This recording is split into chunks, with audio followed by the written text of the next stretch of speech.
जय हिंद साथियों, आज वीडियो शुरू करने से पहले आप सभी से एक निवेदन करना चाहता हूं। अपने लिए, अपने परिवार के लिए, अपने समाज के लिए, अपने शहर के लिए, अपने राज्य के लिए और सबसे ज्यादा अपनी आने वाली पीढ़ी के लिए भगवान से प्रार्थना कीजिए कि हमारी हालत श्रीलंका व बांग्लादेश जैसे हमारे देश के हालात ना हो जाएं।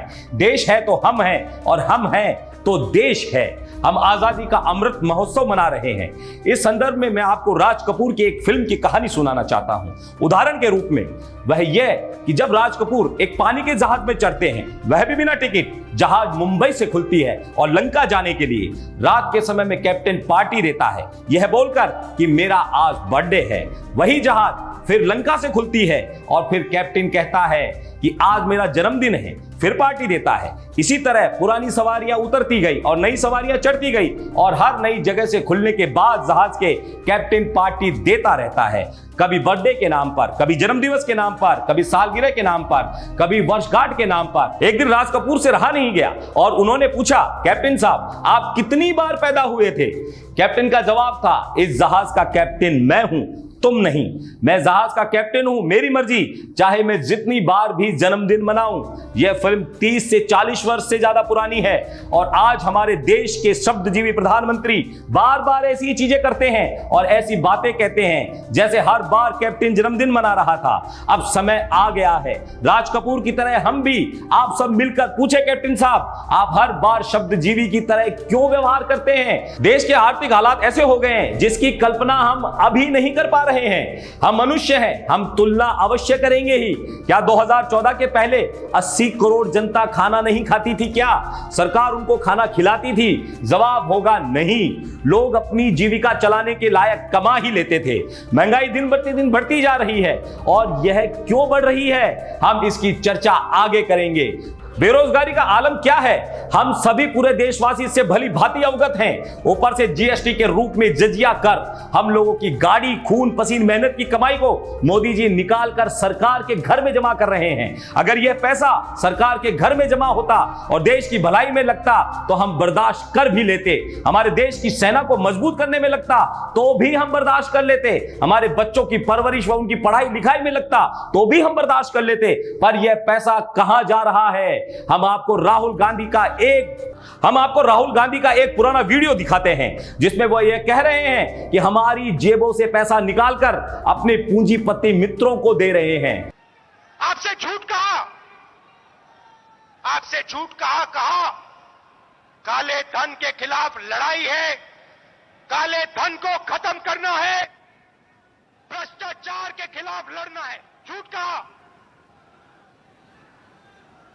माताएं बहनों के घरों से, जेब से, युवाओं के जेब से पैसा निकाला और लाखों करोड़ रुपए अदानी और अनिल अंबानी के हवाले किए। जैसा कि आपने सुना, यह वीडियो 2018 का है। उस समय हम लोगों ने यह सोचा था कि यह कैसे संभव है और आज देश का बच्चा बच्चा समझ चुका है कैसे मोदी जी हम लोगों का पैसा निकालकर अपने मित्र पूंजीपतियों की पूंजी में इजाफा कर रहे हैं और देश के हालत श्रीलंका और बांग्लादेश जैसी होने जा रही है।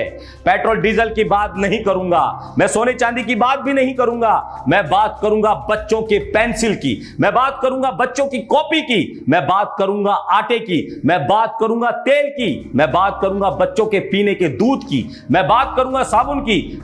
मैं वैसे लोगों की बात कर रहा हूं जो रोज 200 से 300 रुपए कमाते हैं और उनके खून पसीने की गाड़ी कमाई का पैसा जो हम गरीबों की जेब से निकलकर अपने पूंजीपति मित्रों को, ये अडानी जीवी, अंबानी जीवी प्रधानमंत्री, उनकी जेबों में डाल रहे हैं। लाखों करोड़ों रुपए का टैक्स माफ कर दिया गया, जबकि यह पैसा हमारे देश के गरीब लोगों की गाड़ी कमाई से जमा किया हुआ था। और यही बात राहुल गांधी 2018 से कहते आ रहे हैं कि यह पैसा कहां खर्च हो रहा है।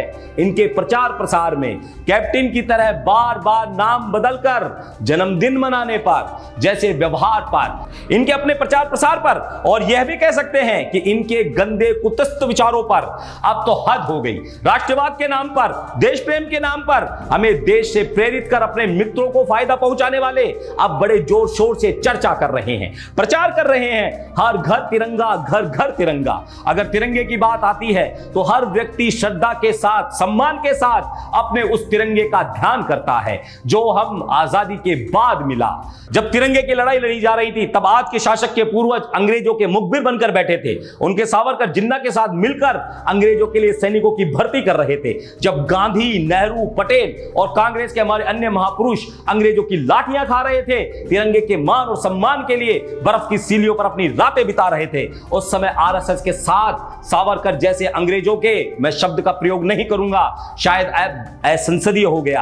आप अंदाजा लगा सकते हैं। और उस तिरंगे पर आज अपना अधिकार जमाने के लिए आरएसएस व भाजपा ये इनके इन प्रकार तिगड़म लगा रही है। हम आपको बताते चले, आरएसएस के दफ्तर में तिरंगा ना फहराने के विरोध में इनके कार्यालय पर कांग्रेसियों ने घुसकर मारपीट की और उन पर एफआईआर दर्ज हुआ। बड़ी मुश्किल से 2002 के बाद इन्होंने तिरंगे को मजबूरी में अपनाया। इनकी शाखाओं में आज भी तिरंगा नहीं फहराया जाता और ये आज हर घर तिरंगा, घर घर तिरंगे के आयोजन कर रहे हैं। चलो ये अच्छी बात है, ये अच्छी बात होती, परंतु उस तिरंगे में, हमारे राष्ट्र प्रेम में भी इन्होंने अपने मित्रों के लिए व्यापार का रास्ता खोज लिया। उनको फायदा पहुंचाने का सीधा रास्ता ढूंढ निकाला और हमारी मेहनत के पैसों को जजिया करके रूप में लूट कर तिरंगे के नाम पर अपने मित्रों की जेबों में डाल दिया। एक कोमा लगाकर हजारों करोड़ों रुपए अंबानी को पहुंचाने की व्यवस्था कर दी गई। सर्वविदित था कि तिरंगा खादी का होगा, उससे हमारे गरीब भाइयों को रोजगार मिलता, 2 पैसे की उनकी आमदनी होती और हमारे तिरंगे का सम्मान भी बना रहता। एक कोमा लगाकर खादी के आगे पॉलिस्टर कर दिया। पॉलिस्टर कहां से आता है आप सबको पता है। आपने राज कपूर की फिल्म तो नहीं देखी होगी, परंतु अभिषेक बच्चन की गुरु जरूर देखी होगी। यह झंडा सरकार खरीदेगी। घोषणा यह हुई है कि सरकार झंडे फ्री में देगी और इनके कार्यकर्ता उन्हें 25 से 50 रुपए में बेच रहे हैं। देशभक्तों को सरकार द्वारा प्राप्त तिरंगा बेचने में भी आनंद प्राप्त हो रहा है और वह भी हमारे द्वारा, हमसे जबरदस्ती हमारी जेब में हाथ डालकर निकाले गए पैसों से है। अब सोचने की बारी आपकी है। हम तिरंगा जरूर पहनाएंगे, पर हम अपने पैसों से खरीदकर वही पुराना खादी का तिरंगा जिसमें हमारे पूर्वजों की खुशबू, देश की मिट्टी के साथ साथ खून की भी आती है। अंत में निवेदन करता हूं, यह सोचिए, हमारे जेब से पैसे निकालकर अपने पूंजीपति मित्रों को अनवरत देने की प्रक्रिया कब बंद होगी? यह बंद होनी चाहिए। देश की आर्थिक स्थिति ठीक हो और देश की आर्थिक स्थिति तभी ठीक होगी जब हमारी और आपकी आर्थिक स्थिति ठीक होगी। जय हिंद।